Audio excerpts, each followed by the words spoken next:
Bugüne kadar bir safari tatilini neden yapmadın? Hep görüyoruz safarilerde insanlar eğleniyor. Biz sadece izliyoruz, hiç gidemiyoruz. Ben birçok insanın niye gitmediğini de araştırdım. 5 tane endişemiz varmış. Bak sayıyorum, hangileri doğruysa beni onaylayın. Abi safari için nereye gidiyoruz? İşte Kenyalar, Senegaller falan ama oralarda hastalıklar duyuyoruz. İşte Afrika gribi, Ebola bir şeyler. Yani hastalık korkusu. Sırayla gidiyoruz. İkinci endişemiz safariye çok pahalı diyorlar. Abi zengin işidir o ya. Gidiyoruz bakıyoruz Kenya safarilerine $20.000 istiyorlar. Abi o paraya araba alınırlar. Yani ikinci endişemiz de pahalı olması. Üçüncüsü abi oralar tehlikelidir. Ya ben canımı sokakta bulmadım. Arabanın içinde gidiyoruz. Yanımızda aslan, yani ya beni yerse. Dördüncü endişe, ben medeniyetten uzak kalamam abi. Pistir o ortamlar. Hijyen yoktur, bir şey yoktur. Ben temiz otel ararım. Şehir ararım, böyle arada bir gideyim mağazalara bakayım falan böyle bir. Ya biz alışmışız medeniyete. Şimdi Afrika'da ne yapacağız biz yani? Ve beşinci son endişemiz. Evet safari yapmak istiyoruz ama abi yılda bir tane yıllık iznimiz var Allah aşkına ya.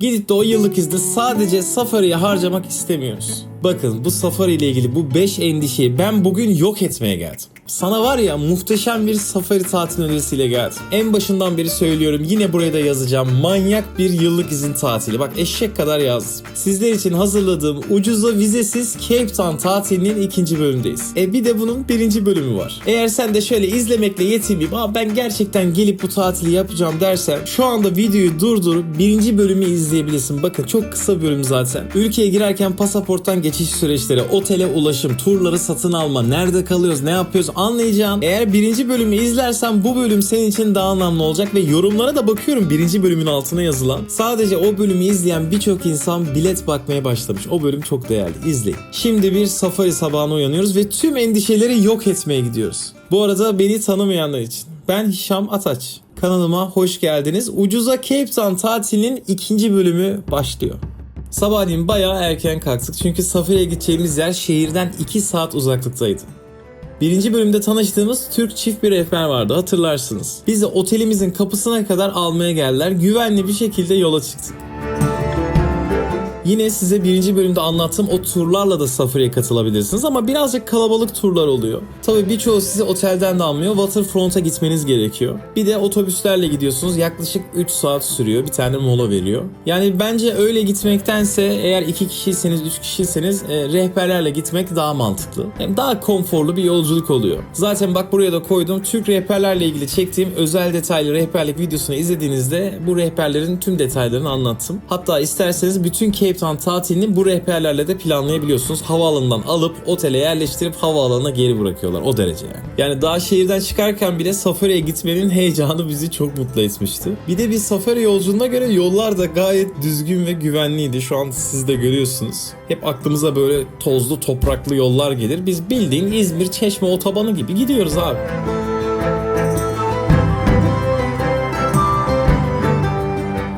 Bu arada rehberimiz de bize yol boyunca yapacağımız safari ile bilgiler verdi. İşte nelere dikkat edeceğiz, neler göreceğiz, neler yaşayacağız, hepsini anlat. Yolculuk boyunca böyle hep dinleyerek gittik. Bayağı da ilginç dağ yollarından geçtik. Siz de buradan geçerken anlayacaksınız. Hepsi çok görkemliydi. Zaten Cape Town'da dağların yapısıyla meşhur bir ülke. Bilenleriniz vardır. Şu an ekranda da gördüğünüz gibi küçük dağların bazen üstünde böyle bulutlar belirlebiliyor. Böyle UFO gibi. Çok ilginç enstantaneler çıkıyor. Hani coğrafi seyir açısından çok güzel bir destinasyon. Yollar hep film gibi abi yani. Sürekli değişiyor. Güneş doğduktan 20 dakika sonra safari yapacağımız tesise ulaştık. Güvenlikten geçerken hiçbir şeyle ilgilenmedik. Her şeyi rehberimiz halletti. Tesisin girişi kocaman bir çadıra benziyordu. Önünde böyle ufak bir süs havuzu vardı. Yani böyle Afrika'da safariye geldiğinizi hissediyorsunuz.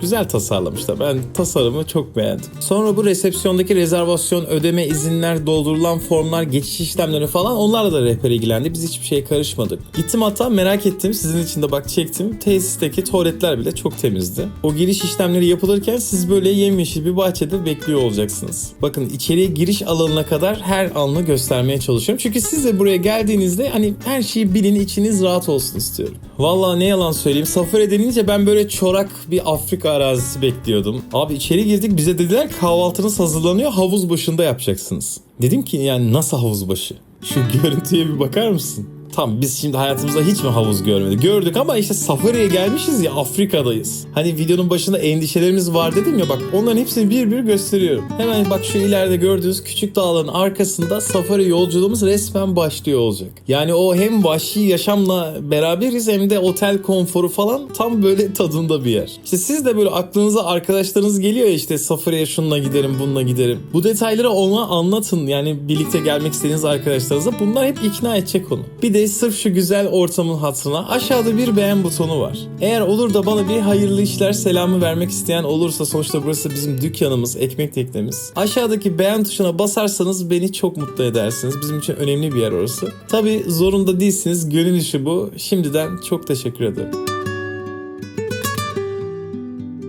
Bu arada geceliğin burada konaklayabiliyorsunuz. İşte balkonumuzdan dürbünle hayvanları gözetleriz falan. Havuza girer çıkarız. Gündüzleyin arada safari turlarına katılırız derseniz burası da bir alternatif. Bakın daha net anlamanız için safari aracından da çektim. Durdurdum videoyu. Soldaki okla gösterdiğim yer özel evler. Sağ taraftaki de bildiğimiz apartman gibi oteller. Otel odaları. Yani odanızdan direkt safari alanını gördüğünüzü anlayın diye gösteriyorum bu görüntüyü. Hani aklınızda olsun, bunu da burada yapabilirsiniz. Bu safari ile ilgili detaylı rehberlik videosunda yine kanalımda bulabilirsiniz. Orada her şeyi çok daha detaylı anlattım. Tabii ben kısa alternatifleri de burada söylemiş olayım. Şimdi biz burada 4 tane safari seçebiliyoruz. Sabah safarisi, işte güneş ışıkları yatay geliyor, hayvanlar yeni uyanmış, böyle geriniyorlar falan. Hani kafanda kur diye söylüyorum. Öğlen safarisi var. Güneş tepeden vuruyor, hayvanlar dinlenmeye çekilebilir falan. Biraz uzun vakti. Gün batımı safarisi, bunu çok seviyorlar. Güneş yine yatay vuruyor, hayvanlar günü bitiriyor, işte uyuyacakları yerlere gidiyorlar falan, onları da gözlemleyebiliyorsun. Ve son seçenek, bahsettiğim gibi bu otelde kalıp gün içerisinde birden fazla safariye katılabiliyorsun. Siz geldiğinizde kafanıza hangisi yatıyorsa onu seçersiniz. Kahvaltıyı havuza karşı yaptık ve safari saatimiz gelmişti. Yani samimiyetle söylüyorum, büyük bir heyecanla o safari araçlarına doğru yürümeye başladık. Bak daha safari başlamamıştı ama bizim içimiz kıpır kıpırdı. Şu 3 dakikalık yürüyüşü hiç unutmayacağım. Başlangıç noktasına vardığımızda bizi böyle kocaman kamyonlar almaya geldi. Fark ettiyseniz yerden bayağı yüksekler. Herhangi bir güvenlik önlemi de yok, yani böyle bir demir teller falan da yok. Peki abi nasıl olacak? Yani aslanlar bize buradan saldırmayacak mı? Bunların hepsini de birazdan anlatacağım. O iş nasıl oluyor hepsini göreceksiniz. Hayatımın ilk safari deneyimini bugün yaşayacağım. İnşallah çok güzel şeylerle karşılaşırız. Araç şimdiden dolmaya başladı. Bayağı yüksekteyiz. Yani buradan bir aslan atlasa elimi tutar herhalde. O kadar da yüksek değil. Nasip bakalım. Çok sallanıyor ama çok heyecanlıyım. Gerçekten neyle karşılaşacağız? Ya şu an biz hayvanat bahçesindeyiz aslında. Tam tersi oldu. Biz bir arabanın içindeyiz. Onlar doğal ortamlarında. Zebrası, zürafası, gergedanı, aslanı, ne görürsek artık kârdır. Şöyle gidişatı da göstereyim. Herkes heyecanlı, herkes gülümsüyor. Şu kapılar açıldı karşımızda ve safari yolculuğumuz an itibariyle başlamış oldu. Bu kapıyı geçtikten sonra artık yabani hayvanlarla aynı yerdesin demek. Rehberimiz girişte bize uyarılarda bulundu. Safari boyunca ani hareketlerden kaçınıyoruz. Yüksek sesle bağırarak konuşmuyoruz. Oturduğumuz yerden kesinlikle ayağa kalkmıyoruz. Ve hayvanlara herhangi bir yiyecek vermiyoruz. Yani kuralımız aslında sessizlik.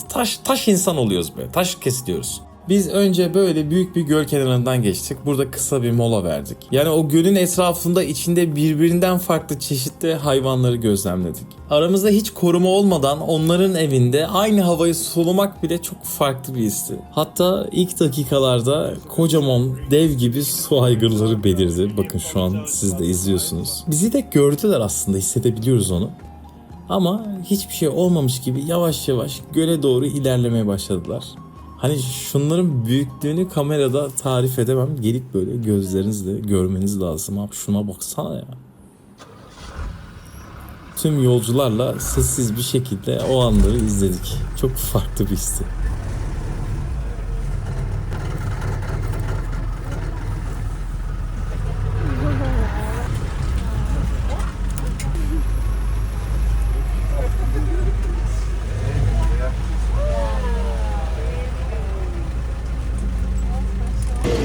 Çok büyük bir arazi, çok büyük bir coğrafya. Her yerde her an bir hayvan çıkabilir. Bunun uyarıları yapıldı. Görürseniz seslenin dedi. Onlar da dürbünle bakıyor. İyi bir ekip çalışıyor burada. Yol bayağı sallıyor. Buna binerken mutlaka sırt çantasıyla binin. Eşyalarınızı koyun. Yoksa her şey uçabilir. Ben şu an kamerayla çekim yapıyorum. Telefonu çantaya attım. Arada telefonu çıkarıyorum Instagram için. Bu arada Instagram hesabımda alt tarafa yazıyorum. İsmi ben de geleceğim. Orada daha anlık paylaşımlar yapıyorum. Mesela biraz önce bir fotoğraf paylaştım. Girip bakabilirsiniz. Hoşunuza giderse de takip edebilirsiniz. Şu an karşıda zürafaları görüyorum. Yavru zürafalar da var. Size onları çekeceğim birazdan durduğumuzda. Allah Allah, ne kadar güzeller. Araç o kadar yüksek ki her yere girebiliyor. Yol yok mesela. Girdik şu anda. Olmayan yere girdik. O zürafaları gördü ya, onların yakınına kadar yaklaşmaya çalışıyor. Allah. Oğlum bak, gerçekleri çekiyorum. Aslında safari böyle bir şey arkadaşlar.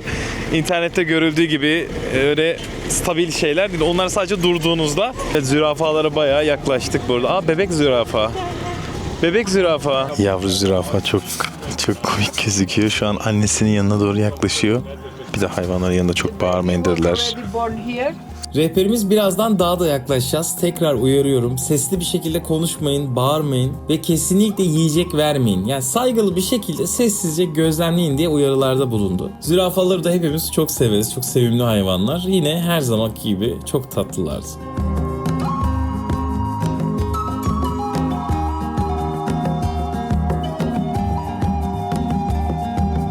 Bakın, hep bu görüntüleri bilerek veriyorum. Lütfen izlerken ya bir belgesel izliyormuş gibi düşünmeyin. Siz de geleceksiniz buraya. O yakın arkadaşınızla bunları böyle canlı canlı gözlemleyeceksiniz. Hep bunları düşünerek izleyin, olur mu? Ve daha sonra filler bölgesine geldik. Filleri de çok severim. Phuket videolarından hatırlarsınız, onlarla kısa bir safari de yapmıştık. Burada da yine çok görkemlilerdi. Onlar adım atarken toprağın hafif böyle titrediğini bile hissediyorduk. Her zamanki gibi çok büyüklerdi abi.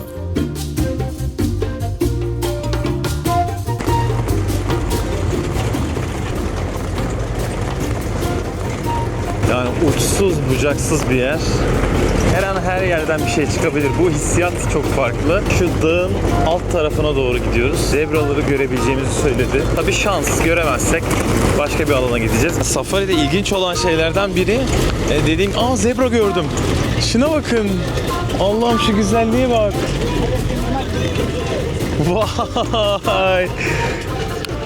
Çok güzel ya. Dur hemen diğer kamerayı.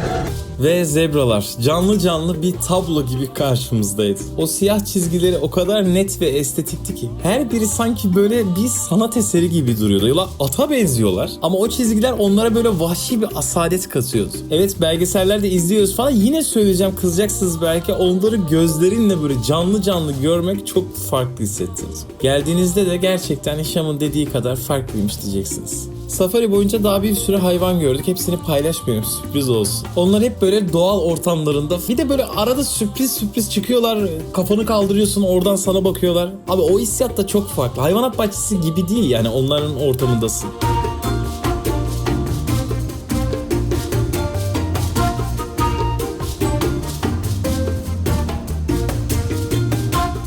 Daha sonrasında safariden ayrılmış bir bölgeye geldik. Farklı bir arazi. Böyle demir kapılar vardı. Bu demir kapıları geçtikten sonra aslanların ortamına giriyorsunuz. Orada sadece aslanlar yok, başka hayvanlar da var ama işte bu zürafalarla falan ayırmaları gerekiyormuş. İşte buradaki sonuçta avlayan bir hayvan aslanla. Şu an aslan bölgesindeyiz. İnsan tedirgin olmuyor değil.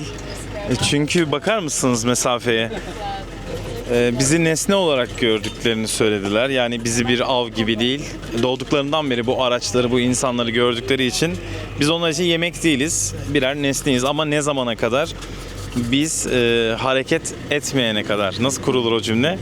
Yani sessiz kalmamız gerekiyor. Onları gördüğümüzde, yanımızdayken ani hareketler yapmamamız gerekiyor.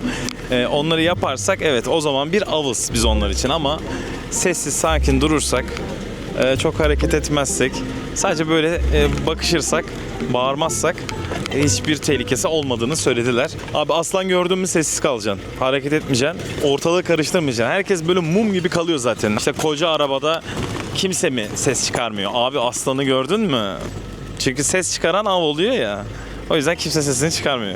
Ve tahmin ediyorum birçoğumuzun bu aslanlar bölgesi ilgisini çekiyordur. İnanılmaz güzel varlıklar ya. Ya tehlikeliler, yani korkuyorsun ama onlarla aynı, ya çok farklı bir adrenalin. Benim Phuket videolarından o kaplanları sevdiğimiz yere gidenler vardı, onlar yazmıştı. Öyle videoda izliyorsun ama yanına geldiğinde kocaman inanılmaz görüntüleri var. Bir de bu safaride gergedanlar çok korkunçtu. Yani abi bu nasıl, ya gücünü anlıyorsun baktığında. Küçüklüğümde hatırlıyorum, böyle derslerde gördüğümüzde hep şey derlerdi, işte ormanın kralı aslan derler ama gergedanlar hepsinden daha güçlü diye. Bir koşsa var ya, arabayı böyle çizgi film gibi göğe fırlatacak kadar güçlü gözüküyorlardı. Şuradan cüsseye baksana abi. Bakın ben size 5 tane endişe saydım. Söz verdiğim gibi bu 5 endişeyi de yok ettiğimi düşünüyorum. Birincisi, Cape Town şehrinde sıtma, Ebola gibi hastalıklar yok. Şu hastalık konusunu bir kafanızdan atın lütfen. Gidip 20-25 bin dolarlar verip VIP turlarla safari yapmıyorsunuz. Bak şu sabah yaptığım safari kaç paraydı biliyor musunuz? Kişi başı sadece 125 dolardı şuraya giriş. Tabi bunun ekstra yol ücretleri falan var ama buraya giriş 125 dolardı. Üçüncü madde, tehlikeli bir safari değil, onu da söyledim. Kurallara uyarsanız hiçbir sorun yaşamazsınız. Burası özel bir tesis. Safari'yi gelip deneyimlemiş oluyorsun güvenli bir şekilde. Dördüncü madde, medeniyetten de uzak değilsin abi. Cape Town gibi modern bir şehirde kalıyorsun. Kocaman AVM'ler, marinalar, bir sürü Avrupalı turistler. Her şey elinin altında. Safari yapacağın zaman da 2 saatlik bir yol gidiyorsun. Safari ne yapıyorsun? Yollar da düzgündü, onu da anlattım.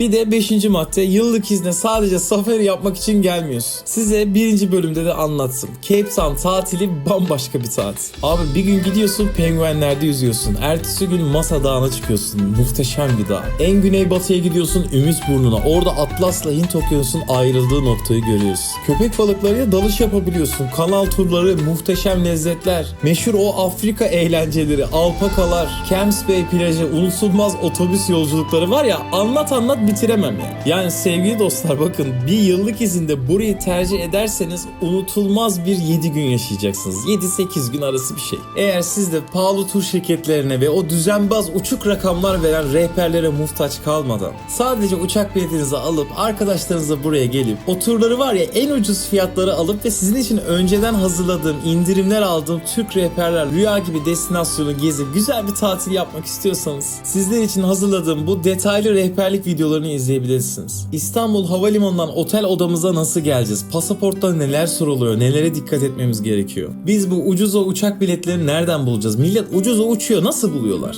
Bu Cape Town şehrinde hangi otellerde kalmalıyız? En iyi, en güvenilir oteller hangisi? Biz tatil boyunca yapacağımız bu turları nereden ve nasıl satın alıyoruz? Ve önceden anlaştığım Türk rehberlerin iletişim numaraları. Bakın sadece bu anlaştığım Türk rehberlerden binlerce lira indirim kazanacaksınız. Bunlar lafta paralar değil. Bak %50'ye yakın indirimler. Oraya gitseniz inanın bu rakamları bulamazsınız. Yaptığımız bu safarinin tur detayları, Hoponopof otobüsleri, onların biletleri nasıl alıyoruz, nasıl biniyoruz, nasıl iniyoruz? Bu tatile gelirken valizimize en önemli koymamız gereken şeyler, onları bile anlat. Ve birçok kişinin korkulu rüyası İngilizce konusu. Ya abi bizim İngilizcemiz yok. Şu yabancı dil konusu bizi birazcık sinir ediyor. Bakın sizler için hazırladığım 41 cümlelik özel İngilizce çalışmasını da o detaylı rehberlik videolarına dahil ettim. Onu izledikten sonra İngilizce ile ilgili bir korkunuz kalmayacak. Güvenin bana. Peki biz bu videoları nereden bulacağız? Açıklama kısmına linklerini tek tek ekledim. Üzerlerine tıklayıp detaylı rehberlik seçeneğiyle hepsini izleyebilirsiniz. Şimdi karar sizin. Ben bu unutulmaz tatili yapmaya ve size anlatmaya devam edeceğim. Gün gün. Yani ikna edebilir miyim bilmiyorum ama elimden geleni yapacağım. 3. bölüme geçiyoruz. Orada penguenlerle yüzmeye gidiyoruz. Bak hayatım boyunca yaptığım en ilginç şeydi. Sadece şu penguenleri gidip görmek bile çok farklı bir olay. Afrika penguenleri. Hava sıcak ama penguenler var. Yani size de soruyorum bu arada. Hani tatile gidiyorsun, ne yapmaya gidiyorsun? Penguenlerle yüzmeye. Abi bu nasıl bir yıllık izin planı? Dedim ya, manyak bir yıllık izin planı. Bak yine eşek kadar yaz. Son olarak yorumlarınızı da çok merak ediyorum. Eğer zor olmazsa aşağı fikirlerinizi yazarsanız safari ile ilgili, Cape Town tatili ile ilgili ya da işte şu ülkeleri de git, oraları da göster, bunları da yazabilirsiniz. Yorumların hepsini okuyorum. Hem sizlerin varlığını da hissetmiş oluyorum ve hala aşağıdaki beğen tuşuna basmadıysanız artık basmayın. Zaten basmak istemiyorsunuzdur, basmamışsınızdır. Sizleri 3. bölümde penguenlerin yanında bekliyorum. Afrika penguenleri. Görüşürüz. Hoşça kalın.